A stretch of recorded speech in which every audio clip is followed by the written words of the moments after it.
أعوذ بالله من الشيطان الرجيم بسم الله الرحمن الرحيم والصلاة والسلام على سيدنا Muhammad وآله الطيبين الطاهرين. En el nombre de Dios, el compasivo, el misericordioso. Que las bendiciones de Dios sean con el profeta del Islam, Muhammad, y los inmaculados imames de su familia.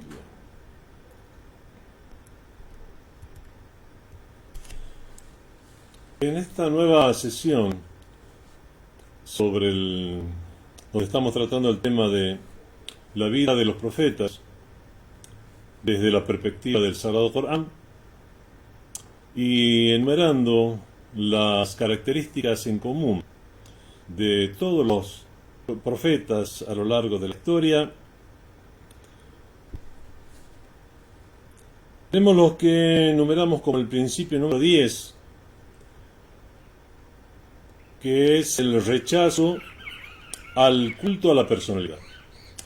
Los profetas tenían, entre las características en común que tenían todos ellos, era el rechazo al egoísmo.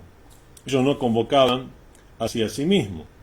Uno de los principios comunes entre todos los mensajeros divinos era evitar el egoísmo, que es uno de los rasgos negativos, rasgos de los que se carecen, de los que carecían ellos.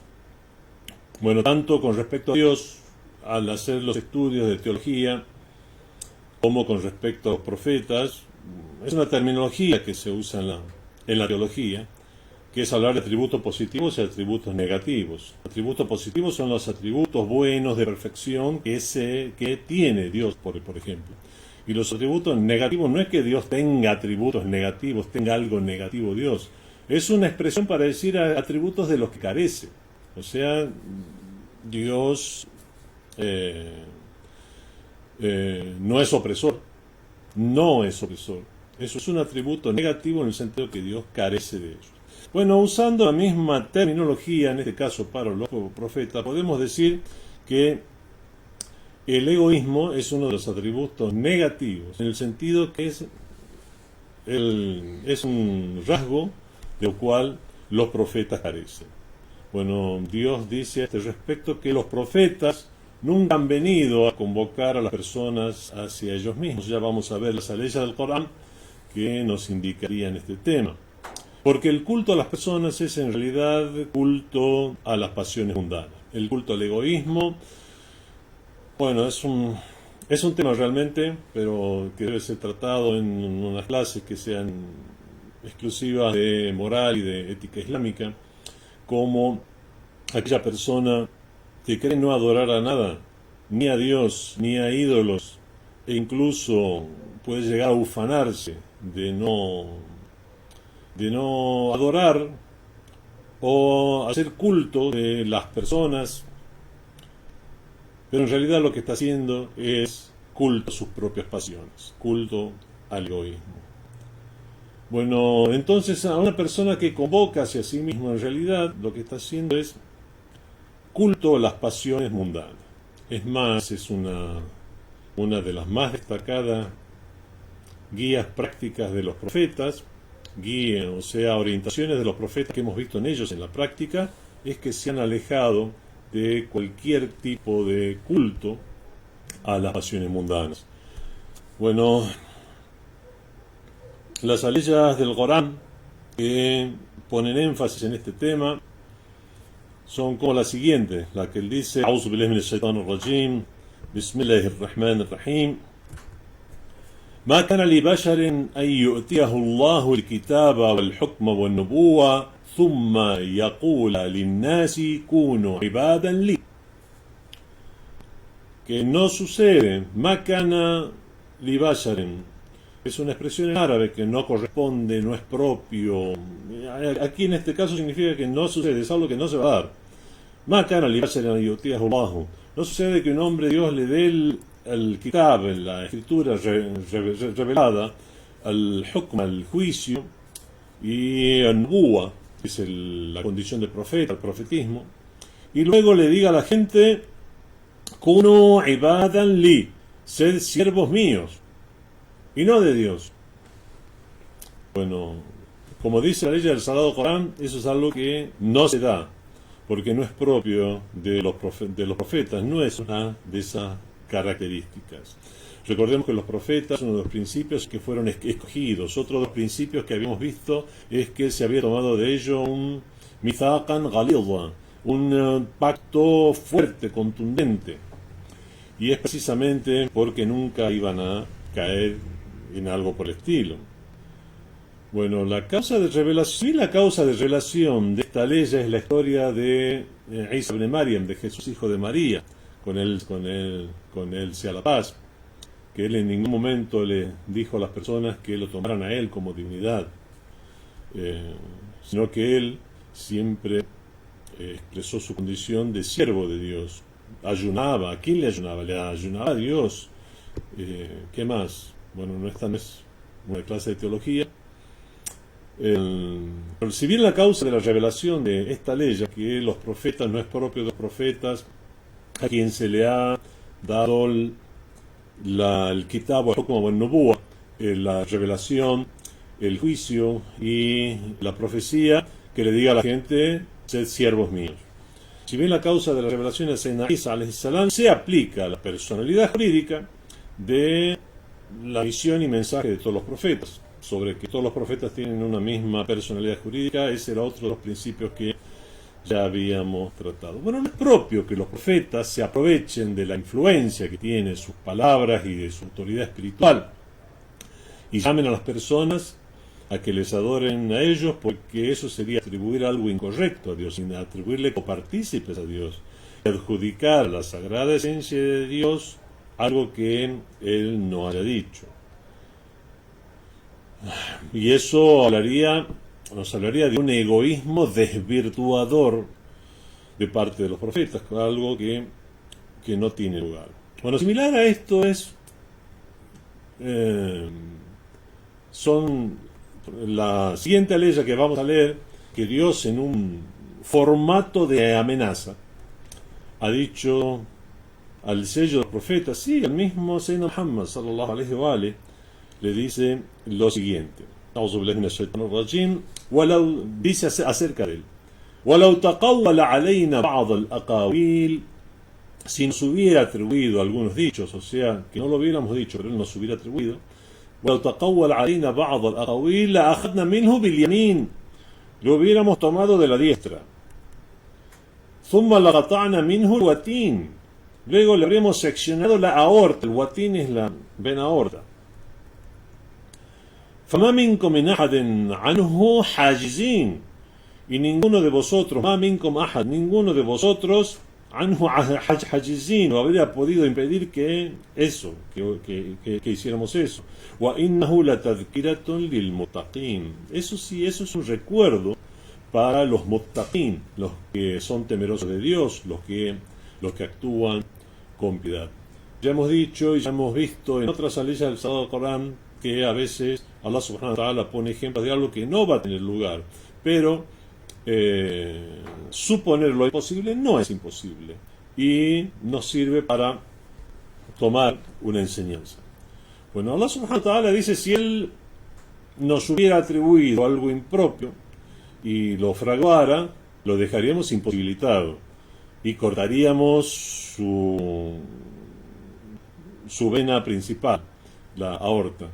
Nadie podía detener nuestra ira y salvarlo de las garras de nuestro tormento o del castigo.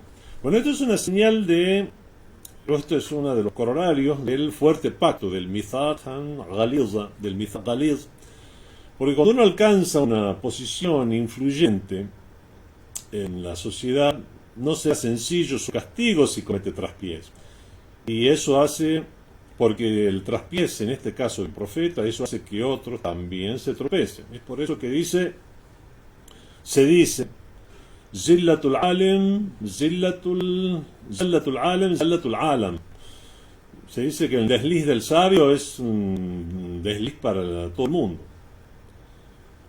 O, como leemos también en el libro Bihar al-Anwar, Zallatul alim que enkisar es safina, tograq wa togriq. El desliz del sabio es como el quiebre del barco se hunde y hunde a los demás. Desde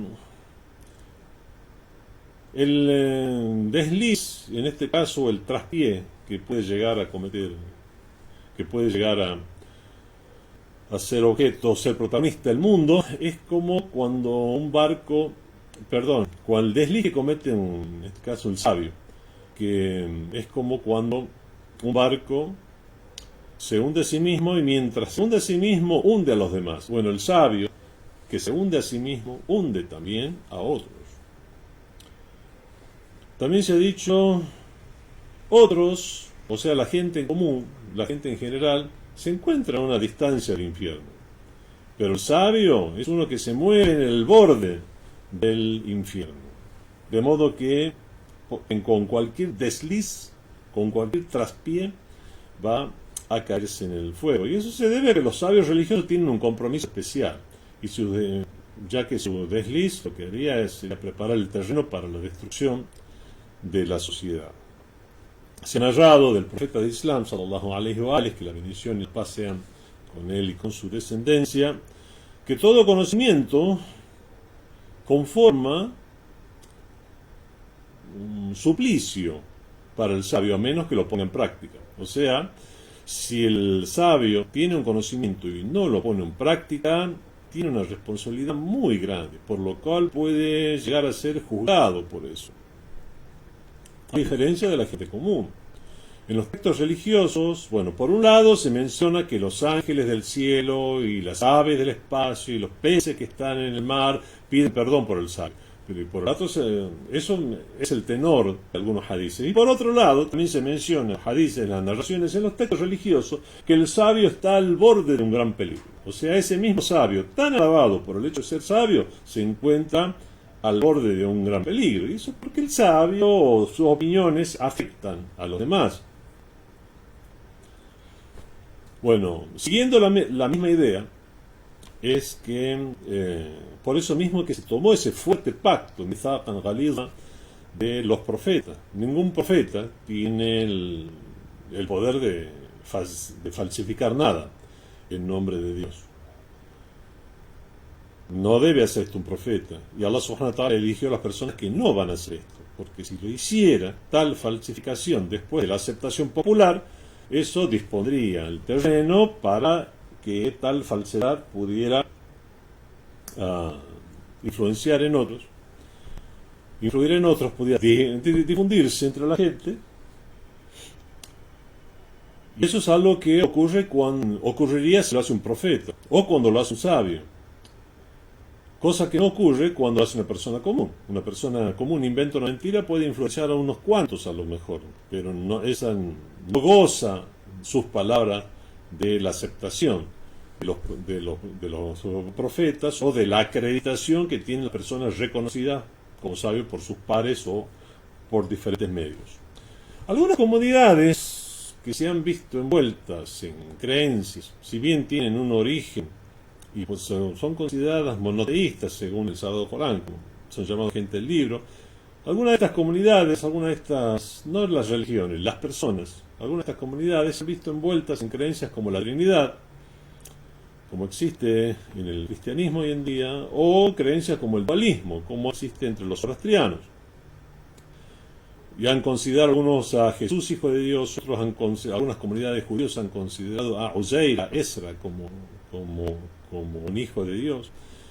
Bueno, nosotros consideramos que esas son creencias que con el tiempo se han tergiversado. Son creencias que originalmente eran correctas, se han tergiversado hasta que adoptaron esta forma, porque de otro modo los profetas nunca habrían invitado a la gente a adorarlos a ellos mismos. Los profetas le dijeron a la gente, esos mismos profetas que le dijeron a la gente no adoren a las pasiones mundanas, aléjense del culto a las pasiones mundanas, no van a caer ellos mismos en algo tan burdo. Es más, ellos mismos le dijeron a la gente, nosotros somos siervos de Dios como ustedes, y le pidieron a la gente que no adorara a nadie más que a Dios. Entonces, ningún profeta ha venido a decir a la gente, adórenme a mí. Ese sería, esto es uno de los atributos negativos y es algo de lo cual carecen los profetas de Dios.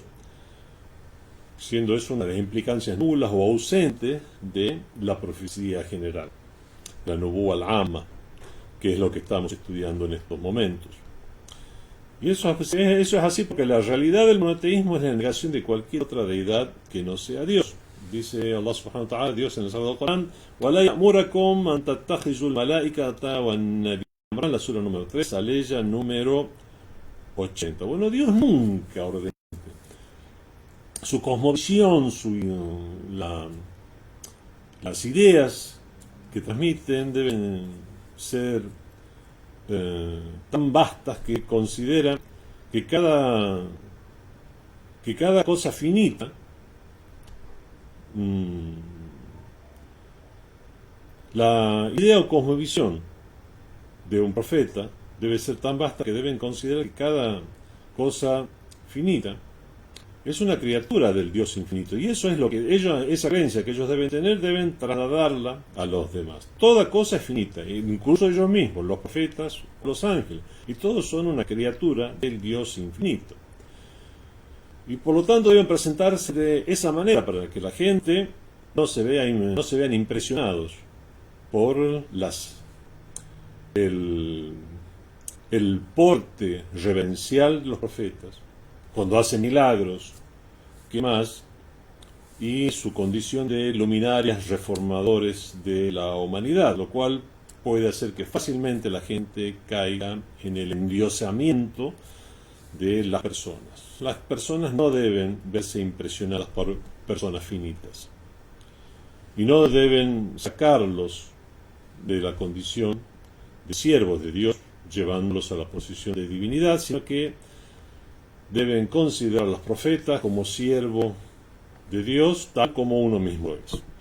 El profeta es un siervo de Dios. Los profetas nos han dicho que miremos a todos los demás como siervos de Dios, a todas las criaturas como siervos de Dios. Cuando hacemos así, en realidad lo que hacemos es encomendarnos a la sagrada esencia divina, que es Dios Todopoderoso, considerando a Él el único acreedor a la adoración, el único acreedor a seguir sus órdenes de manera independiente. Si de seguir las órdenes del profeta es por su condición de enviado de Dios, no por seguir las órdenes de él que surgen de manera independiente. Bueno, en este caso debemos hacer alusión a una noción de la cual se habla en el Sagrado Corán, que es el wasila o el medio. Cuando uno procura el wasila o procura el medio, leamos la ley del Sagrado Corán que se refiere respecto a ya ayyuhalladhina amanu, o ustedes que han creído, o creyentes, ittaqullah, temed a Dios, sed temerosos de Dios, sed timoratos, wabtagu ilayhi al-wasila, y procurar el medio para llegar a él, el wasila, wajahidu fi sabilihi, y esforzaos por su causa. Bueno, este medio al cual hace alusión, al cual se refiere esta ley del Sagrado Corán, se refiere a un medio para llegar a Dios, no que el medio sea algo independiente. Procurar el medio, vamos a procurar el wasila, y después tomar el wasila como algo independiente. Se supone que la ley del Sagrado Corán nos incita a buscar el wasila, abtagu ilayhi el wasila, procuremos el medio o el wasila para llegar a Dios. Por lo tanto, nunca el wasila puede ser un hadaf, un objetivo en sí mismo, sino que es, bueno, aquí literalmente hablando, un medio y no un objetivo. Le está diciendo a la gente, sean piadosos y busquen el medio para lograr el encuentro con el Creador. Esfuércense en su camino, hagan jihad, yahidu. Aquí jihad significa esfuerzo. Bueno, aquí el jihad, el rezo, el ayuno, todo eso son medios legítimos para llegar a Dios. Adoptar los medios o procurar el wasila no significa que el hombre diga muy bien, Dios es la verdad, pero además de Dios existen estos medios que son necesarios. Y ahí uno ya está haciendo shirk, disponer a ese medio a la altura de Dios. Eso es lo que hacían los idólatras. Consideraban que muchos ídolos creían en Dios creador, pero consideraban que los ídolos eran un medio, solo que ese medio después comenzó a tener una persona independientemente de Dios, habría que buscar el medio, ¿no? Y no a Dios, lo cual por definición es algo incoherente e incorrecto, porque medio significa medio para llegar a Dios, si no sería un objetivo. Bueno, y con esa herramienta querían justificar su idolatría. Hoy en día también hay personas que a través de esta ley del Sagrado Corán pretenden justificar lo que se llama Shirkul Jafi, la idolatría recóndita, escondida, supersticia. Bueno, ¿qué significa Shirkul Jafi? Nosotros muchas veces caemos en la idolatría, sí, caemos en la idolatría.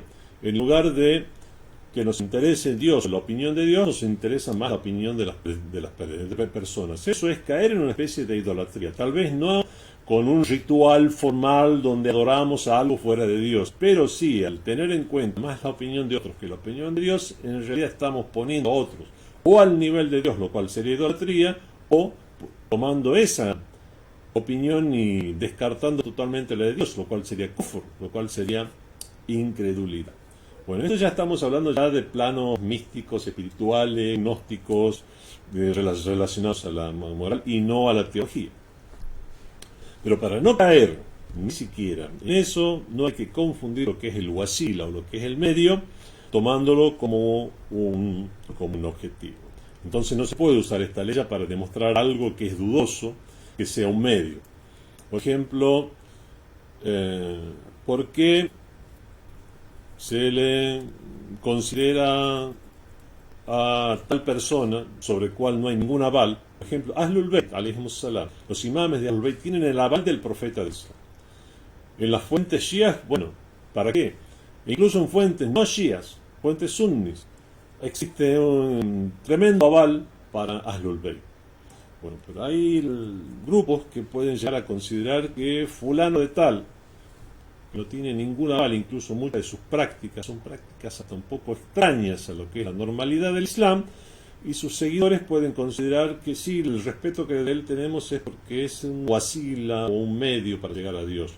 ¿Y cuál es la demostración de eso? Y la ley del Corán que dice: oh creyentes, ya ayyuhalladhina amanu, ittaqullah, temed a Dios, wabtaghu ilayhi al-wasila, y procurar el medio para llegar a él. Bueno, es la ley, lo único nos dicen que existen medios y que hay que buscar el medio. No dice que fulano de tal es medio.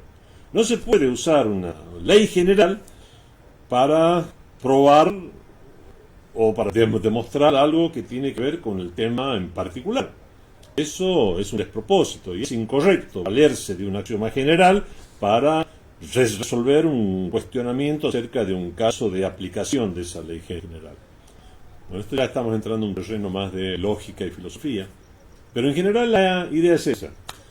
El medio de acercarse a Dios es la adoración a Dios, y procurar la asistencia se logra por cualquier cosa que haya sido acreditada por indicios válidos. Bueno, eso es algo muy... ¿Cómo sucede con la wilaya o la potestad? La wilaya, potestad, autoridad de Ahlul Bayt.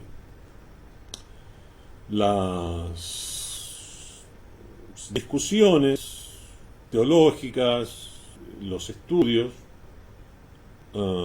si bien son un medio para satisfacer a Dios, y cualquier cosa que esté acreditado, la búsqueda del conocimiento es un medio para llegar a Dios, y está acreditado además primero por la razón y el sano intelecto, y también por las narraciones, la búsqueda del conocimiento. Bueno, todos los medios, ya sea Ahlul Bayt, el Sagrado Corán, el rezo, el ayuno, todo aquello que está acreditado y avalado por las fuentes del Islam, aún así siguen siendo un medio y no son independientes. Es más bien son una de las bendiciones de Allah subhanahu wa ta'ala, de Dios glorificado sea. Entonces, los profetas, el principio número 10 era que los profetas no convocaban hacia sí mismos, no hacían el culto a la personalidad. Principio número 11. Tarbiyatul ulama. El ulama rabbanín. Formar sabios divinos e instructores divinos. Esta también, esa era una de las funciones de los profetas, una de las características. Los profetas no solo vedaron el culto a las pasiones mundanas, el culto a la personalidad, y nos convocaron a adorar a Dios, incluso lo que nos dijeron, es que ellos no solo hacían eso, sino que nos pedían que nosotros también los imitemos en eso, y que seamos guardianes, al igual que ellos, guardianes de la religión, guardianes de las personas, y maestros de aquello que no, el que ha llegado, o al que ha estudiado algo, que ha escuchado algo, tratar de transmitirlo a aquellos que no han tenido esa oportunidad, que no han tenido ese acceso a los profetas, a los imames, avalados por el profeta, aquellos que no han tenido este acceso y son mustad'afun fikriyan, son ideológicamente oprimidos. Dice Allah en el Sagrado Corán, ما كان لبشر أن يؤتيه الله الكتاب والحكم والنبوة ثم يقول للناس كونوا عبادا لي. Con esta es la ley que hemos leído. Pero tiene su continuación. No sucede que a un hombre se le dé la escritura, a un ser humano se le dé no sucede que a un ser humano Dios le dé la escritura, el juicio y el profetismo, y luego diga a la gente: sed siervos míos y no de Dios, kunu ibadan li min dunillah, y no de Dios. Walakin kunu rabbaniyin, sigue la ley, esta misma ley que habíamos usado como testimonio para probar o para orientar o exponer el principio anterior, nos sirve también para este principio, porque la continuación de esta ley, los profetas no van a decir: sean siervos míos, kunu ibadan li min dunillah, sean siervos míos y no de Dios. Walakin kunu rabbaniyin, antes bien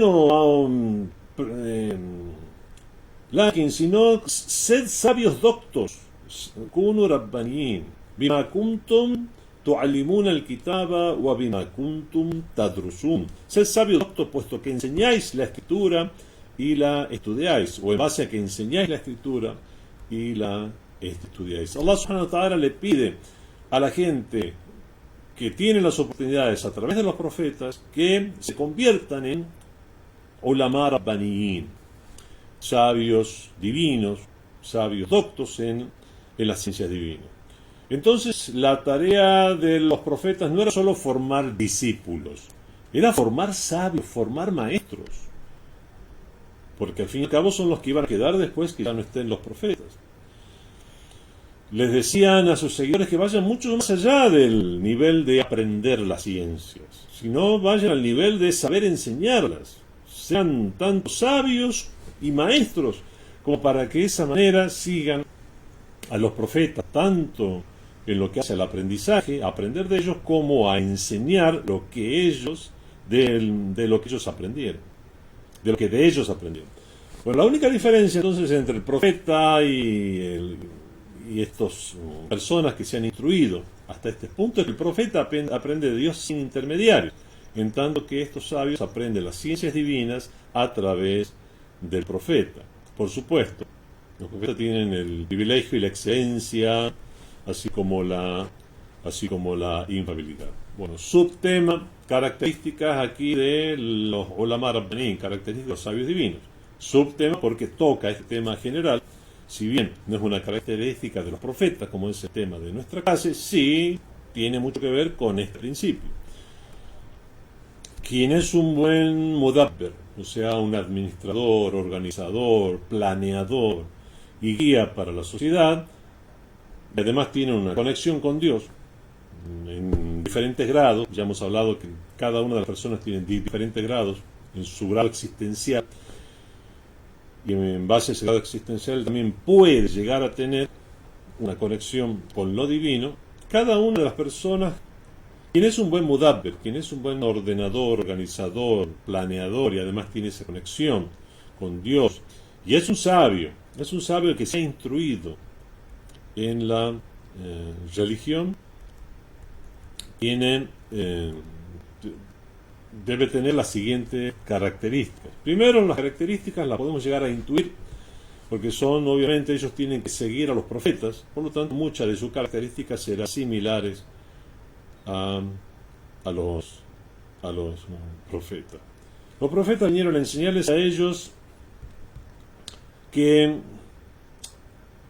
deben instruirse para poder llegar a rincones a donde los profetas no llegaron personalmente. Y de esa manera habrá llegado el mensaje de los profetas ya a todo el mundo.